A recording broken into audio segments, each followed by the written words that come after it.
Welcome to K Times news బులెటిన్ల ముందుగా headlines. మేడారంలో పూజారుల ధర్నా.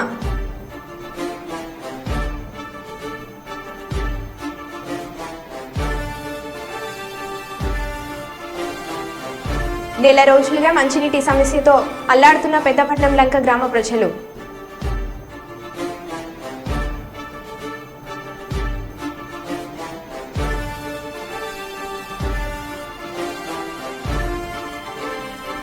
మీడియా సమావేశం నిర్వహించిన మాజీ మంత్రి కొప్పుల ఈశ్వర్, జగిత్యాల ఎమ్మెల్యే సంజయ్ కుమార్.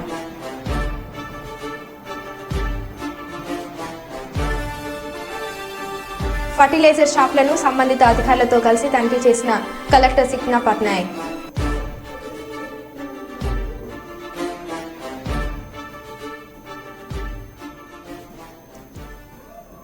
ఇక వివరాల్లోకి వెళ్తే, ములుగు జిల్లా తాడ్వాయి మండలం మేడారంలో గిరిజన పూజార్లు నల్ల బ్యాడ్జీలు ధరించి నిరసన ధర్నాకు దిగారు. గద్దెల ప్రధాన గేటు ముందు నిరసనకు దిగడంతో దారి మార్చిన దేవాదాయ అధికారులు. యథావిధిగా కొనసాగుతున్న భక్తుల దర్శనాలు. భక్తులకు ఎలాంటి ఆటంకం కలగకుండా చేపట్టే ఈ నిరసన ధర్నాకు స్థానిక వ్యాపారులు, భక్తులు, ప్రజా సంఘాల వారు మద్దతు తెలపాలని పూజార్ల సంఘం కోరింది.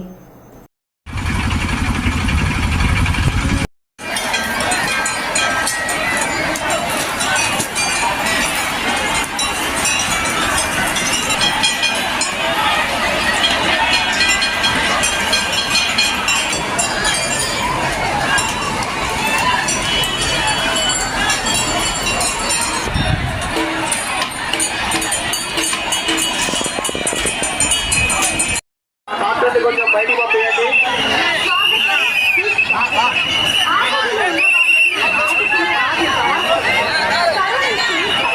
ఎగ్జిట్ గేట్ దగ్గర ఒక ట్రాక్టర్ ఆగింది, అక్కడ పంపించండి sir.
Doctor BR Ambedkar Konaseema జిల్లా మామిడికుదురు మండలం పెద్దపట్నం లంక గ్రామం గడ్డం వారి గ్రూపులలో గత నెల రోజులుగా మంచినీటి సమస్యతో అల్లాడుతున్నామని, కనీసం త్రాగడానికి మంచినీరు లేక నోరు ఎండిపోతున్నా పట్టించుకునే అధికారులు కరువయ్యారని, ఎన్నిసార్లు అధికారుల చుట్టూ తిరిగి ఫోటోలు తీసుకుని వెళ్తున్నారు తప్ప ఇప్పటి వరకు మంచినీరు మా ప్రాంతానికి ఇవ్వలేదని మండుతున్న ఎండల్లో పిల్లాపాపులతో అల్లాడిపోతున్నామని తక్షణం జిల్లా కలెక్టర్ స్పందించి మాకు మంచినీటి సౌకర్యం కల్పించాలని, మా దాహాన్ని తీర్చాలని ఖాళీ బిందెలతో మహిళలు రోడ్డుపై ఆందోళన చేపట్టారు. లేని పక్షంలో రానున్న రోజుల్లో కలెక్టరేట్ ని ముట్టడిస్తామని మహిళలు హెచ్చరించారు.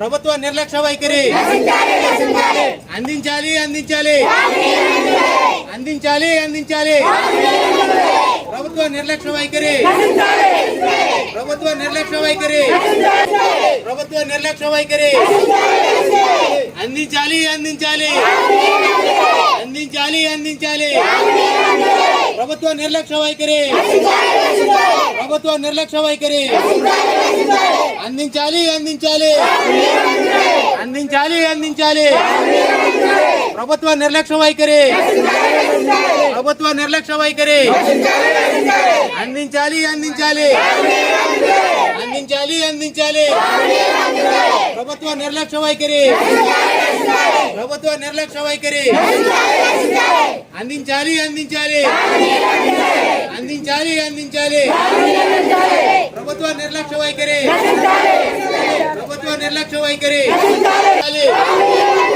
ప్రభుత్వ నిర్లక్ష్య వైఖరి ప్రభుత్వ నిర్లక్ష్య వైఖరి అందించాలి అందించాలి అందించాలి అందించాలి ప్రభుత్వ నిర్లక్ష్య వైఖరి అందించాలి అందించాలి అందించాలి అందించాలి ప్రభుత్వ నిర్లక్ష్య వైఖరి ప్రభుత్వ నిర్లక్ష్య వైఖరి.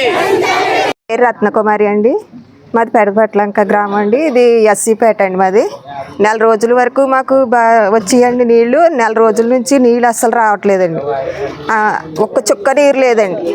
మేము కొనుక్కుని స్తోమత మాకు లేదండి. కొన్ని డబ్బు ఇచ్చి కొనుక్కుందాం అన్నాను. మేము ఎన్నో ఆర్థిక ఇబ్బందుల్లో ఉంటున్నాం నీళ్ళు లేక.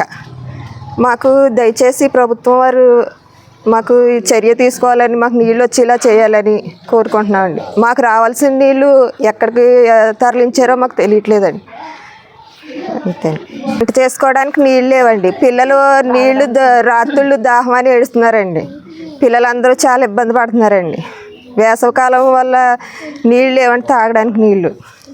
మాకు సహాయం చేయాలని కోరుకుంటున్నామండి.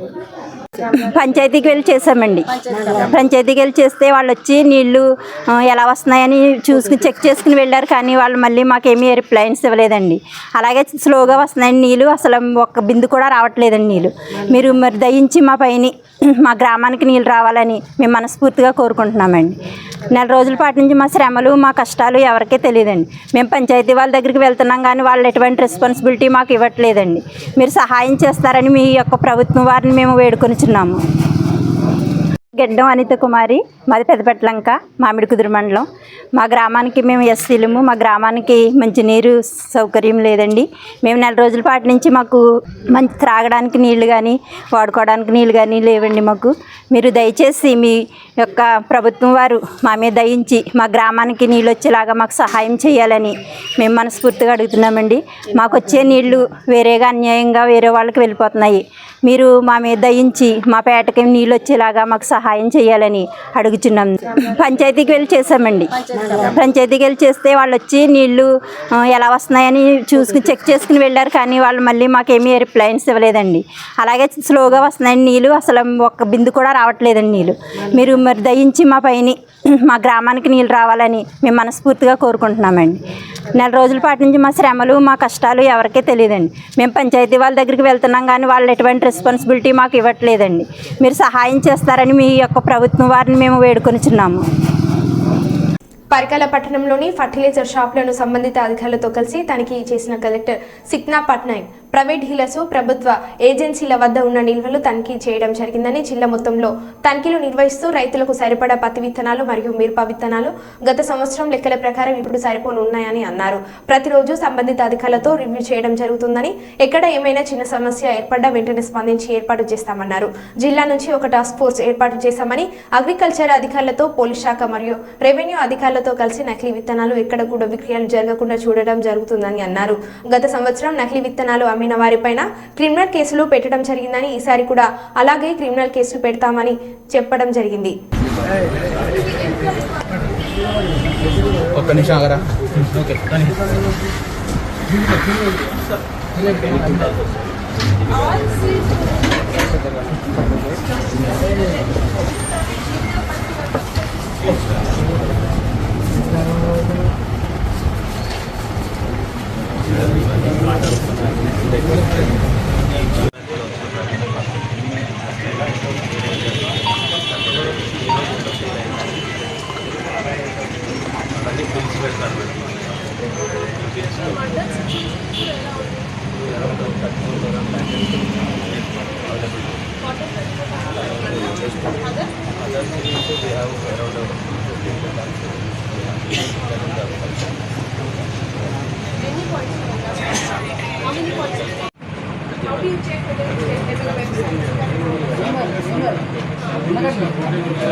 ఎన్ని లాట్స్ ఆన్లైన్ డేటా ఉంటాయి.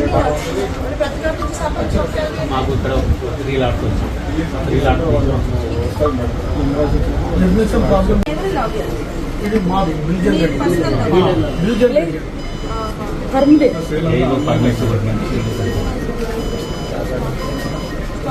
Stock left is only 30. 30. Any points? This and one point.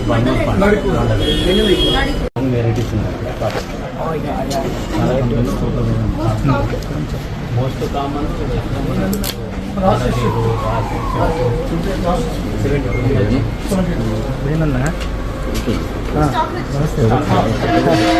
అదేనన్నా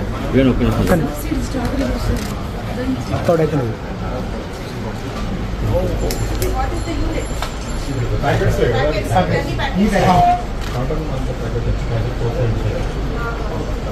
Standard force of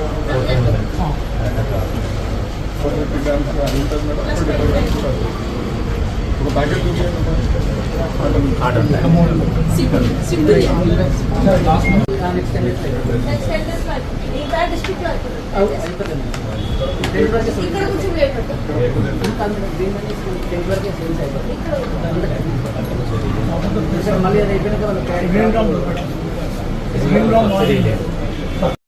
JD గారు ఏఓ గారు చేయడం జరిగింది. ముఖ్యంగా మేము సీట్ పొజిషనింగ్, తర్వాత గ్రీన్ మనియా పొజిషనింగ్ రివ్యూ చేశాము. కొన్ని అవుట్లెట్స్ కూడా విజిట్ చేశాము. మన గవర్నమెంట్ అవుట్లెట్స్, ప్రైవేట్ అవుట్లెట్స్ కూడా విజిట్ చేయడం జరిగింది. దీంట్లో పర్టికులర్గా ఢైచా ఎంత క్వాంటిటీ వచ్చింది, ఎంతవరకు ఫోర్కాస్ట్ ఉంటుంది సీజన్కి, ఎంత కన్జ్యూమ్షన్ అయింది, ఎంతవరకు సెకండ్ లాట్లో వస్తుంది అని కూడా రివ్యూ చేశాము. కర్కాల్ డివిజన్ వరకు చూస్తే ఆల్మోస్ట్ 3200 క్వింటాల్స్ ఆల్రెడీ వచ్చేసింది. అండ్ ఇంకా 700 క్వింటాల్స్ కూడా వస్తున్నాయని మాకు జేడీ అగ్రికల్చర్ తెలియజేశారు. ఇవి లాస్ట్ ఇయర్ కన్జంప్షన్ చూస్తే ఈ ప్యాటర్న్ కూడా సఫిషియెంట్ ఉంటుంది. At the same time rest of Haramkonda డిస్ట్రిక్ట్లో కూడా సఫిషియెంట్ అమౌంట్స్ ఆఫ్ డైచా కూడా పొజిషన్ చేయడం జరిగింది. నా డిఫరెంట్ టైప్స్ ఆఫ్ సీడ్స్ కూడా రివ్యూ చేశాము. ఇప్పుడు కాటన్ సీడ్స్, చిల్లీ సీడ్స్, అవి అన్నీ కూడా చూసాము. ప్రతిదానికి పొజిషనింగ్ సఫిషియెంట్ క్వాంటిటీస్లో కూడా చేయడం జరిగింది. ఈ మొత్తం సీడ్ పొజిషనింగ్ వీళ్ళు ఆన్లైన్ కూడా మానిటర్ చేస్తున్నారు. అండ్ మొత్తం కమిషనర్ అగ్రికల్చర్ ఆఫీస్ నుంచి డైలీ మానిటర్ చేసుకుంటూ సఫిషియెంట్ అమౌంట్ ఆఫ్ సీడ్స్ ప్రతి జిల్లాలో, పర్టికులర్లీ హన్మకొండ జిల్లాలో అయితే ఇచ్చాము. సో మేము కూడా కలెక్టర్ ఆఫీస్ నుంచి అండ్ జేడీ అగ్రికల్చర్ ఆఫీస్ నుంచి డైలీ రివ్యూ చేస్తాము. అండ్ ఎట్టి పరిస్థితులు కూడా sufficient seeds at our level definitely ensure చేస్తాము. అండ్ వెంటనే కమిషనర్ అగ్రికల్చర్తో మాట్లాడి ఇఫ్ ఎనీ సిచ్యువేషన్ రైజ్ మేము డెఫినెట్లీ అడ్రస్ కూడా చేస్తాము. సిఐటియు 54వ ఆవిర్భావ దినోత్సవం సందర్భంగా 30వ తారీఖు మే నెల 2024న సిఐటియు ఆఫీస్లో ఎంఏ గపూర్ జెండా ఆవిష్కరణ చేయడం జరిగింది. ఈ సందర్భంగా కేకే భవన్లో సిఐటియు నగర అధ్యక్షులు పి నరసింహులు అధ్యక్షతన జరిగిన సభలో సిఐటియు రాష్ట్ర ఉపాధ్యక్షులు ఎంఏ గపూర్ మాట్లాడుతూ దేశ స్వాతంత్ర పోరాటంలో కార్మికులను భాగస్వాములు చేయాలని తలంపులతో నాడు కార్మిక సంఘాలను ఏర్పాటు చేయడం జరిగిందని, దీంతో పాటు కష్టజీవుల రాజ్యాన్ని స్థాపించాలనేది అంతిమ ఆశయం. స్వతంత్రం అనంతరం పాలకులు కార్మికుల పక్షాన కాకుండా పెట్టుబడిదారులకు అనుకూలమైన విధానాలు అవలంబిస్తున్నారు. కావున పాలకుల ప్రజా వ్యతిరేక విధానాలకు వ్యతిరేకంగా రాజీలేని పోరాటం చేస్తూ కార్మిక వర్గాన్ని సంఘటితపరుస్తూ కార్మిక వర్గ రాజ్యాన్ని స్థాపించడం మన లక్ష్యంగా ఉండాలి. అందుకోసం నిరంతర కార్మిక వర్గాన్ని ప్రజానికాన్ని చైతన్యపరుస్తూ ఉండాలి. ముందస్తు అరెస్టులు, కేసులు బనాయిస్తున్నారు. స్కీమ్ వర్కర్లు, కాంట్రాక్ట్ అవుట్సోర్సింగ్ ఉద్యోగులు నెలలు తరబడి ఆందోళన చేసిన వారి సమస్యల పరిష్కారం చేయాలనే ఆలోచన కాకుండా ఏదో ఒక రకంగా ఆ పోరాటాలను అణచాలని ప్రయత్నాలు చేశారు. ఇటువంటి పాలకులకు తగిన గుణపాఠం చెప్పాలంటే కార్మిక వర్గాన్ని సంఘటితపరిచి ఈ పాలకుల కార్మిక ప్రజా వ్యతిరేక విధానాలపై పోరాటాలు చేయడం తప్ప వేరే మార్గం లేదు. అందుకు కార్మిక వర్గం సిద్ధంగా ఉండాలని పిలుపునిచ్చారు. సిఐటియు ఆవిర్భావం అంటే ఇది. సిఐటియు ఆవిర్భావం వెనుక చాలా పెద్ద చరిత్ర ఉంది. ఆ చరిత్ర కూడా ఏ వ్యక్తిగతమైనటువంటి చరిత్ర కాదు. ఆ చరిత్ర సమాజం మార్చడం కోసం పోరాటాలు చేసినటువంటి చరిత్ర. సమాజం ఏ పద్ధతిలో మారుతుంది, పేదవాళ్ళు ఎట్లా బాగుపడాలి, ఇది చర్చ.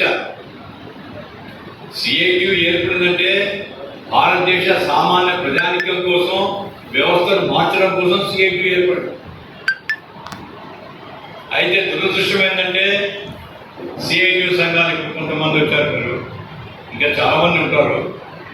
సిఐటియుకి ఎందుకు ఏర్పడిందో తెలియదు. సిఐటియు వెనుక ఉండే రాజకీయాలు తెలియవు. సమాజం మారాలి అనేటువంటి ధ్యేయం లేదు. సిఐటియు తమ సంఘాల్లో ఈ చర్చ పెడుతుందా, కార్మిక వర్గాన్ని చైతన్యవంతం చేస్తున్నామా, చర్చించాలి. నిజంగా కార్మిక వర్గాన్ని చైతన్యం చేస్తూ ఉంటే ఎందుకు ఇట్లుంటారు? కాబట్టి మనం కూడా కార్మిక వర్గాన్ని చైతన్యవంతం చేయడం లేదు. ఊరేగింపు తిరుగుతూ ఉంటారు. ఊరేగింపులో మన అమ్మాళ్ళు నా స్వయం అనుభవం ఉంది. ధరల పెరుగుదలకు ఊరేగింపు చేస్తుంటాం. మనం సంఘాల్లో అమ్మా సంఘాల్లో ఏమిటి, ఇదిగో 5 మంది ఆఫీసర్లు చెప్తారు మీరు పోటీ ఊరేగింపున్నట్టు. 5 మందికి ఏ సమస్య మీద పోతున్నామో తెలియదు. నాయకులు చెప్పారు లేదా సంఘంలో చెప్పారు కాబట్టి వాళ్ళు వస్తారు, జెండా చేతికి ఇస్తారు, ఆ జెండా పట్టుకొని పోతూ ఉంటాడు. ఏమయ్యా ఎందుకు ఊరేగింపు? ఏమోపా నాయకులు ముందు పోతున్నారు బాగుంటున్నాడు. అంటే ఈ ధరల పెరుగుదల ఈ సమాజాన్ని వేధిస్తుంది, ప్రజలకు ఇబ్బంది కలిగిస్తుంది. ఈ ధరల పెరుగుదల వ్యతిరేకంగా కార్మిక వర్గం పోరాడాలి అనేటువంటి విషయము మనం చెప్పడం లేదు. ఇప్పుడు 4వ తేదీ తెలుస్తుంది అనుకో, చాలా మీ అందరికి గౌరవ చేసే నాయకుడే కదా. గౌరవ చేసాక ఎన్ని ఓట్లు వస్తాయో తెలుస్తుంది 4వ తేదీ. నా ఉద్దేశంలో పెద్ద ఓట్లు రావు. ఎందుకు రావు? మీకేమేమి రాజకీయాలు చెప్పడం లే, మీరు మీ కుటుంబాల్లో ఏం రాజకీయాలు చెప్తారు? కాబట్టి సంఘం ఎందుకుంది అంటే జీతాలు పెంచుకోవడం కోసం, లేదా దౌర్జన్యం ఇంకోటి చేయకుండా మనమే కావాల్సిన దౌర్జన్యం చేసి మన జీవితాలు బాగు చేసుకోవాలనుకుంటున్నాం. మన సంఘాలు ఏర్పడింది. కవిత బెయిల్ కేసులో ఈడీ కేసీఆర్ ప్రస్తావన చేసిందన్న ప్రచారాన్ని ఖండించిన ఎమ్మెల్సీ కవిత న్యాయవాది మోహిత్ రావు ఈడీ వాదనలో కేసీఆర్ ప్రస్తావన జరగలేదు. కోర్టులో ఈడీ న్యాయవాదులు ప్రస్తావించింది మాగుంట రాఘవరెడ్డి తండ్రి మాగుంట శ్రీనివాసులు రెడ్డి అని. ఈ శ్రీనివాస్ రెడ్డిని కేసీఆర్కి అన్వయించి వార్తలు ప్రచారం చేయడం సరికాదు అని అన్నారు. రాఘవరెడ్డి తండ్రి శ్రీనివాసులు రెడ్డి అంటూ ఈడీ చేసిన వాదనలను కవిత తండ్రి కేసీఆర్ అని మీడియా తప్పుగా అన్వయించింది. ఎక్కడ కూడా కేసీఆర్ పేరు రాయలేదు. వాదనల సందర్భంగా ఈడీ మాగుంట రాఘవ వాంగ్మూలాన్ని ప్రస్తావించింది. సంబంధిత వాగ్మూల పత్రాన్ని బహిర్గతం చేసిన న్యాయవాది మోహిత్ రావు మాగుంట రాఘవ తన వాగ్మూలంలో తన తండ్రి శ్రీనివాసులు రెడ్డి రిక్కర్ కేసులో ఉన్న వారిని పరిచయం చేశానని చెప్పారు. కొందరు కావాలని బురద జల్లే ప్రయత్నం చేస్తున్నారని అన్నారు. దాని భాగంగానే ఈడీ అడ్వకేట్ కోర్టుకి చదవడం జరిగింది. ఇక్కడ చూడండి, ఇది మీరు జూమ్ చేసుకుంటే మీకు అర్థమవుతుంది.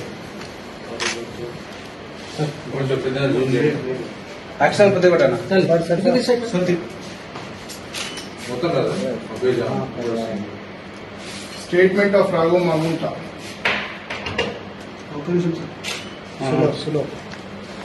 చిన్నగా పైకి చేయండి.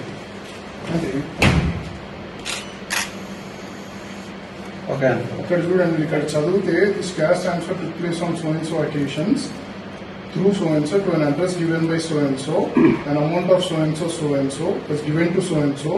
Sri Gopi Kumaran has corroborated the statement of Raghu Magunta. Further, he also revealed that so and so introduced to his father and her team of so and so. They all met him and his father in his father residence. ఈ statement ఇచ్చింది clear గా రాఘవ్ మాగుంట. ఇది మాగుంట వాళ్ళ father గురించి ప్రస్తావన. ఇక్కడ మీరు పైన చూస్తే మాగుంట శ్రీనివాసులు రెడ్డి ఆయన గురించి వచ్చిన ప్రస్తావనలో ఈడీ ఆర్గ్యూ చేయడం జరిగింది. దీంట్లో ఎటువంటి సంబంధం లేదు కేసీఆర్ గారి పేరు కూడా ఎక్కడ రాయలేదు. మీరు చూడొచ్చు, ఇదంతా ఎక్కడ రాయకుండా తప్పుడు సమాచారం వస్తుంది, తప్పుగా న్యూస్ ఛానల్స్ లో రిపోర్ట్ అవుతుంది. This is totally misleading. మన పేరు ఎక్కడా లేదు. This is with evidence. 2 days కింద ఈడీ ఫైల్ చేసిన కౌంటర్ ఇది హైకోర్టులో. So I request all media channels to refrain from posting all this news. ఇటువంటిది ఏమి కోర్టులో జరగలేదు. సో తప్పు సమాచారం ఇవ్వకండి, అనవసరంగా తప్పుదోవ పట్టియకండి. అది రాఘవ్ మాగుంట వాళ్ళ ఫాదర్ కి అదే చూపించాను మీకు. రాఘవ్ మాగుంట స్టేట్మెంట్ లో మా ఫాదర్ కి ఇంట్రడ్యూస్ చేసిన అన్నారు. So it is Raghav Magunta's father, who is Magunta Srinivasulu Reddy. Raghava తను చెప్పాడు తన స్టేట్మెంట్ లో, నేను మా ఫాదర్ కి ఇంట్రడ్యూస్ చేశాను వీళ్ళందరినీ అన్నాడు. సో ఇది తప్పుదోవ పట్టిస్తున్నారు. వారి పేరు ఎక్కడ రాలేదు, కేసీఆర్ గారి పేరు ఎక్కడా రాలేదు. I'm again making it very clear. KCR అధికారిక నివాసంలో మీటింగ్ జరిగింది ఎక్కడ లేదండి. మీకు టోటల్ ఈడీ రిప్లై ఇస్తాను. There is no single word about that. వాళ్ళు అది ఆ న్యూస్ ఛానల్కి ఎలా వచ్చిందో కూడా ఆశ్చర్యంగా ఉంది. కోర్టులో నేను ఉన్నాను, వాదనలు అయ్యేటప్పుడు నేను కోర్టులోనే ఉన్నాను. మొత్తం ఎక్కడ కూడా కేసీఆర్ గారి పేరు రాలేదు. This is just nothing but mud slinging. ఆయన మీద బురద వెళ్ళే ప్రయత్నం ఇదంతా. Okay, thank you. Peddapalli Ayyappa గుడిలో భక్తులు వేసే కానుకల ఉండి పగలగొట్టి దొంగిలించిన గుర్తు తెలియని వ్యక్తి ఈ దొంగను ఎవరైనా గుర్తించినా వారు ఎవరైనా ఎక్కడైనా చూసినట్లయితే సమాచారాన్ని ఇవ్వగలని పోలీసులు విజ్ఞప్తి చేస్తున్నారు. సీసీ కెమెరా ఉన్నది తెలియలేదు కావచ్చు, తెలియలేదు కావచ్చు.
మంచిర్యాల జిల్లాలోని మంచిర్యాల అంతర్గం మధ్య గోదావరిపై గత ప్రభుత్వం ప్రతిపాదించిన స్థలంలో వెంటనే వంతెన నిర్మాణ పనులు ప్రారంభించాలని డిమాండ్ చేస్తూ బీజేపీ పట్టణ అధ్యక్షులు వంగపల్లి వెంకటేశ్వరరావు ఆధ్వర్యంలో మంచిర్యాల పట్టణంలోని ఐబీ చౌరస్తాలో నిరసన కార్యక్రమం చేపట్టారు. ఈ సందర్భంగా వెంకటేశ్వరరావు మాట్లాడుతూ మంచిర్యాల అంతర్గం మధ్య బ్రిడ్జి నిర్మించాలని ప్రజలు చేసిన పోరాటం అనంతరం గత ప్రభుత్వం 2018 ఎన్నికల సమయంలో అప్పటి ముఖ్యమంత్రి కేసీఆర్ మంచిర్యాల అంతర్గం మధ్య గోదావరిపై బ్రిడ్జి నిర్మిస్తామని ప్రకటించి 125 కోట్ల రూపాయలు కేటాయించామని చెప్పి 5 సంవత్సరాలు కాలయాపన చేసి తీరా మళ్లీ 2023 ఎన్నికలకు 6 నెలల ముందు బ్రిడ్జి నిర్మాణానికి వ్యయం 165 కోట్లకు పెంచి మళ్లీ పరీక్షలు నిర్వహించి తీరా బ్రిడ్జి పనులు నిలిపివేశారు. భారత్ మాతా కీ జై శ్రీరామ్. ఏదైతే మంచిర్యాల ప్రజల చిరకాల వాంఛ మన గోదావరి నది పైన బ్రిడ్జి నిర్మించాలనే కోరిక చేస్తుందో మరి గత ప్రభుత్వం దాన్ని సాక్ష్యం చేసి మరి ఎన్నో కొబ్బరికాయలు కొట్టి ఇప్పుడే ప్రారంభిస్తున్నాం అనేది మనకు ఆశ చేయడం జరిగింది. మరి అదేవిధంగా ఇప్పుడున్న ఏదైతే ప్రభుత్వం మారిన తర్వాత కూడా మరి ఆయన ఏదో సాక్ష్యం చేయించుండు, మరి నేను ఇక్కడి నుంచి ఇక్కడికి మారుస్తా, మరి నా పేరు ఉండాలనే ఉద్దేశంతో రాజకీయంగా పోకుండా ఎక్కడైతే గత ప్రభుత్వం ఏదైతే ప్రతిపాదించిందో మనం ప్రారంభిస్తానని చెప్పడం జరిగిందో అదే ప్రాంతంలో అదే బ్రిడ్జి నిర్మాణం త్వరగా నిర్మించాలి. మరి ఎమ్మెల్యే గారు దీని మీద చొరవ తీసుకోవాలి, రాజకీయం చేయకుండా ఖచ్చితంగా అక్కడ నిర్మించాలని డిమాండ్ చేస్తూ ఉన్నాం. మరి రాబో కాలంలో మీరు దీని మీద గిట్లా మీరు చర్య చేసుకొని మీరు దీన్ని చేయకపోతే రాబో కాలంలో భారతీయ జనతా పార్టీ తరఫున ఇంకా ఉధృతం చేసి తీవ్రతరం చేసి ఉద్యమాన్ని ఖచ్చితంగా అక్కడ నిర్మించే దిశగా మేము పోరాటం చేస్తామని తెలియజేస్తా ఉన్నాం. జై శ్రీరామ్. చాలా కాలం మంచిర్యాల ప్రజల కోరిక అంతర్గా మంచిర్యాల మధ్యలో పెట్టి కావాలనే సందర్భంలో గత ప్రభుత్వం శాంక్షన్ చేయడం జరిగింది. అదేవిధంగా దాదాపు 3-4 కోట్ల ఖర్చు పెట్టి అక్కడ టెస్ట్ చేయడం జరిగింది, పని ప్రారంభించడం జరిగింది. ఎలక్షన్ అయిన తర్వాత ప్రభుత్వం మారింది కాబట్టి ఆ ప్లేస్లో కట్టకూడదనేటువంటి భావన ఇప్పుడున్న ప్రభుత్వం మనసులో ఉండొచ్చు. కానీ ఇటు అప్రోచ్ రోడ్ ఉన్నది, అటు అప్రోచ్ రోడ్ ఉన్నది. వాళ్ళు శాంక్షన్ చేసిన డబ్బులతోనే బ్రిడ్జ్ మరి ఇక్కడ కడితే పూర్తి అవుతుంది. వేరే జాగాలో పడితే ఇంకా డబల్ అమౌంట్ అయ్యే అవకాశం ఉన్నది, లేట్ అయ్యే అవకాశాలు ఉన్నది. కాబట్టి గతంలో కూడా అరవింద్ రెడ్డి ఎమ్మెల్యే గారు ఉన్నప్పుడు కూడా మేము ఈ ప్రతిపాదనను అప్పుడే బ్రిడ్జ్ కావాలా, ఎందుకంటే గోదావరి కరికి మనం వెళ్ళాలంటే పెద్దపల్లికి వెళ్ళాలంటే అన్ని మలుపులు చాలా ప్రాంతాల్లో యాక్సిడెంట్ అయ్యే జోన్లు కనబడతా ఉన్నాయి. అదేవిధంగా 20-25-30 కిలోమీటర్ల దూర భారం తగ్గి రాబోయే కాలంలో ఇటీవల ఆయిల్ కొరతలు వస్తూ ఉన్నాయి, దూరం తగ్గుతుంది, తొందరగా పోవచ్చు, యాక్సిడెంట్ల ప్రోన్లు కూడా తగ్గిపోతాయి. కాబట్టి మరి మేము ఎమ్మెల్యేని కోరుతా ఉన్నాం, ఉన్న స్థలంలోనే వెంటనే పనులు ప్రారంభించి బ్రిడ్జి నిర్మాణం పూర్తి చేసి ఈ మంచిర్యాల ప్రజల యొక్క ఆకాంక్ష నెరవేరవలసిందిగా కోరుతా ఉన్నాం. అదేవిధంగా లేట్ అవుతే వాస్తవంగా ఇవాళ ప్రభుత్వం చేతిలో చిల్లికి అవ్వలేదు, మరి బ్రిడ్జి అయ్యే ఇంకా 5 ఏళ్ళు అయ్యే అవకాశం ఉండదు. కాబట్టి అదేవిధంగా మరి గతంలో మాకు తెలిసిన సమాచారం ఏంటంటే మంత్రి శ్రీధర్ బాబును కూడా ప్రభుత్వ యంత్రాంగం కలిసి మేము ప్రారంభిస్తామని అంటే ఇక్కడ వద్దంటున్నారని వాళ్ళు కూడా మరి మంత్రి గారి దృష్టికి తీసుకుపోయారట.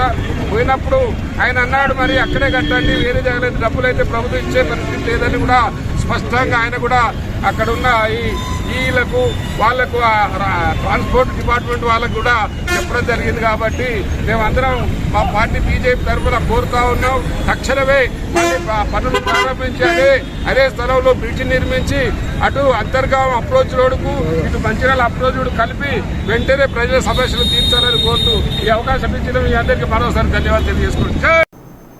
మరో బులెటిన్లో మళ్ళీ కలుద్దాం. Stay tune.